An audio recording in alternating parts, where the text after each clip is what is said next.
SG Reads. Hello fellow travelers, my name's SG and welcome to the channel. Today we're going to be doing something different for me. On this channel, I like doing things positive. I like being positive. I don't like being negative very often. But this was a movie that recently came out, The Watchers, and I just could not underlook it. This was just one of those movies that has a lot of potential, but at the same time feels like it dropped the ball a lot. So I just want to talk about it because it's been on my mind recently. And if you like this video, please leave a like, comment, and subscribe down below. I'd really appreciate it. And yeah, let's get started, shall we? The Watchers is written and directed by Ishana Night Shyamalan, daughter of M. Night Shyamalan, some of you may know. And it is originally a book called by the same title, The Watchers, and was written by A.M. Shine. Now, I'm sure that the book itself is very accurate to the movie from what I've seen. I have not read the book, and I am not going to go into that. I'm just going to focus on the movie right now. If you have seen the book, please leave in the comment section what you thought and how it compared to the original. I would really like to know myself. So, the original Watchers is about pretty much the same thing in both scenarios.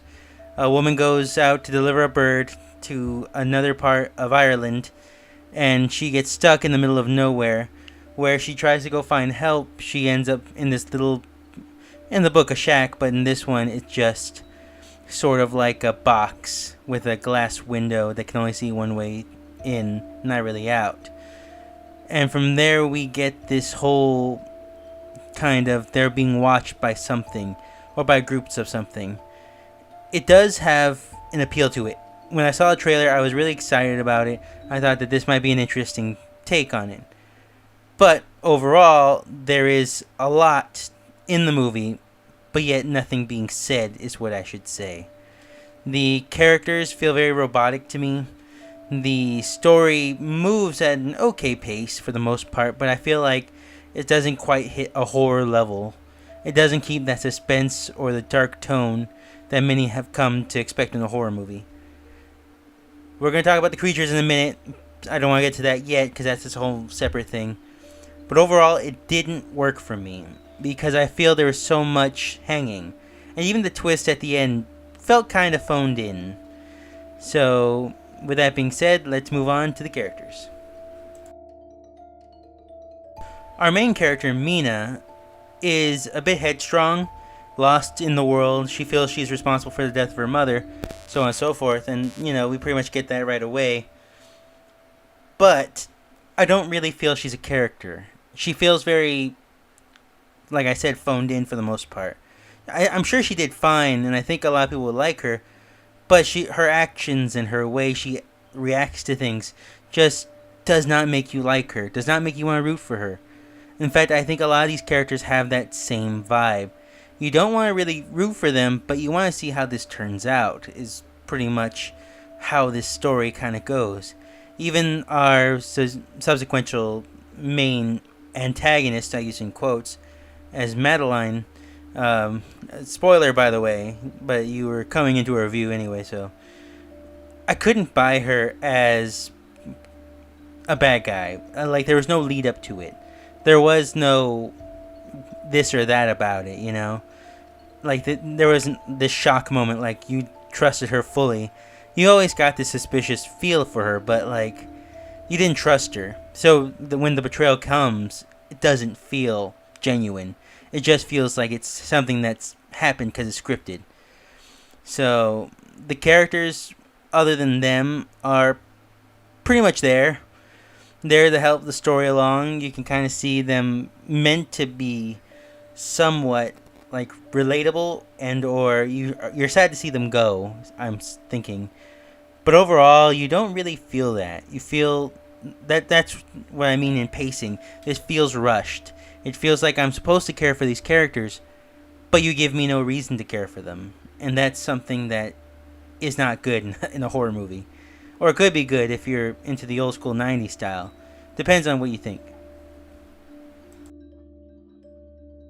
I wanted to do a section on the creature for right now because there's a lot to be said. The main thing for me is that the creatures were not threatening. Well, they were threatening, but they weren't creative. When you're doing a movie like this, especially if it's your appearing movie, if you want to be different, and I get that they're focusing on Irish folktale with changelings, and you have this idea of fairies going in and out throughout the whole movie, but I can't feel it. They don't feel like they are what they're saying are. This is definitely a case where you have to do show, don't tell, but in reverse, where you tell, don't show. Like, a lot of the effects should have been in the shadow, in the trees. There should have been something to make you feel that these things are threatening. And then just the idea of calling them watchers is already an ominous kind of thing. Like, you should be worried that these things are over me, they're watching me. And they don't really have a goal overall. They want to know what humans do and act like, but they don't do anything about it. Like, yeah, they take the appearance of their victims, but so what? Like, are they gonna go into the city? Is that what they want? Or are they gonna just sit there and be the people? There is no stakes in this. There is no why. There is no how. You know? I mean, there's a how, but it feels half-baked overall. And I'm not against the idea of a changeling being the watcher, but I do feel that the appearance of the creatures should have been a little more threatening. The way they depict them as calling the bunker a coop and the constant mention of birds the first half of the movie, you would think that they would look like bird creatures because of the constant mention and appearance of birds. So my first thought was that these should look like owl-like creatures. They should look like they are just watching them with big eyes, constantly staring at them, and constantly moving their necks. And the way you can excuse that is the changelings have actually taken that appearance of the bird creatures around them just to copy appearances. They can't fly because that's not what they're built for, but they can at least copy the appearance. And even the idea of them being able to dig underground, you know, you would have them kind of, because even owls burrow. I've known owls that have burrowed before, so it's not that out of reason to believe that would happen. But instead we got kind of a generic Until Dawn style creature that we've seen like 100 times before. I just think that there could have been something more interesting in place, you know.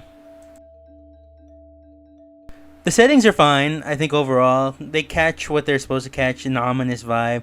You get this idea of the woods trying to be a character of itself. And they do play a bigger part, and you do feel that this isolation sense.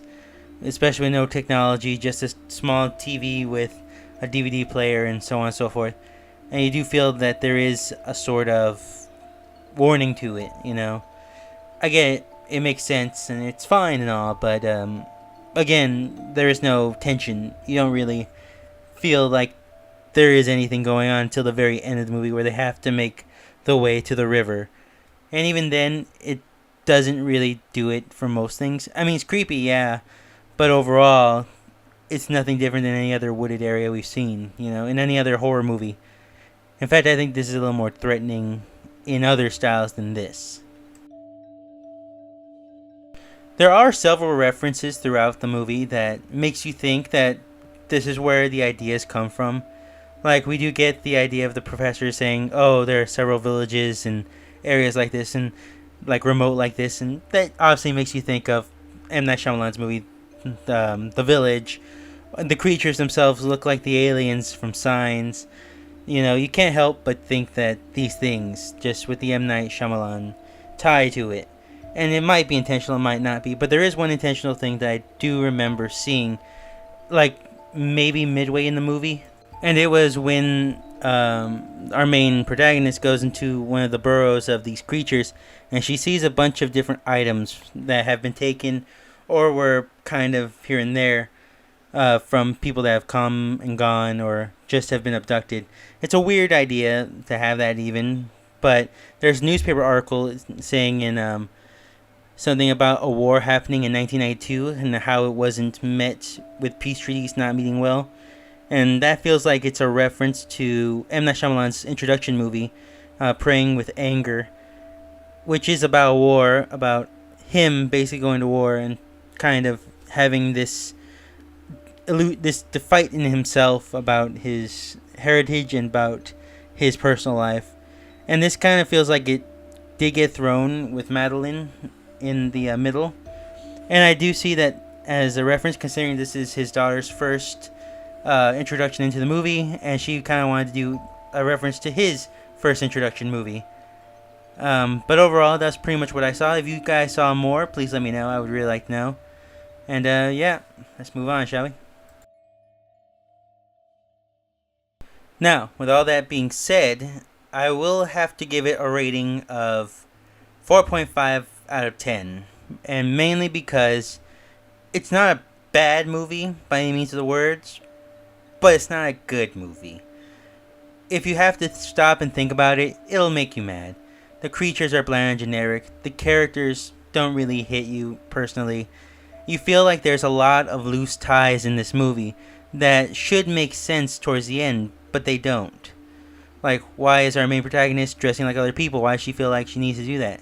Maybe at the end she should have just stayed in the coop pretending to be different people, being an actress like she always wanted to be. You know, that would have been a weird twist, but it would have made sense for the character and for what was happening. Why was Madeline so suddenly abrasive at the end? That doesn't make sense. She already got out. She can do whatever she wants.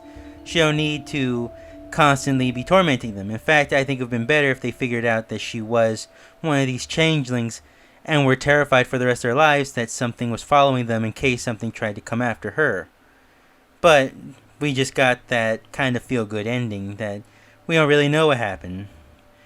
I don't think it's needed. I don't think it has to be that way. But, you know, it's one of those movies where you can watch it like on a Saturday night if it's on TV, but that's probably the only time you'll really watch it. You won't watch it because you want to go see it. You'll watch it because it's on. And in the end, that's kind of a worse fate than it being bad, because that just means it's forgettable, which is also very much sad. So, what do you guys think of the movie? You might have a different opinion of it. You might like it, and that's fine. I just didn't care for it myself. I probably won't go see it again anytime soon. And please leave a like, comment, and subscribe down below. Let's see what you guys think about it. Alright, see you guys next time.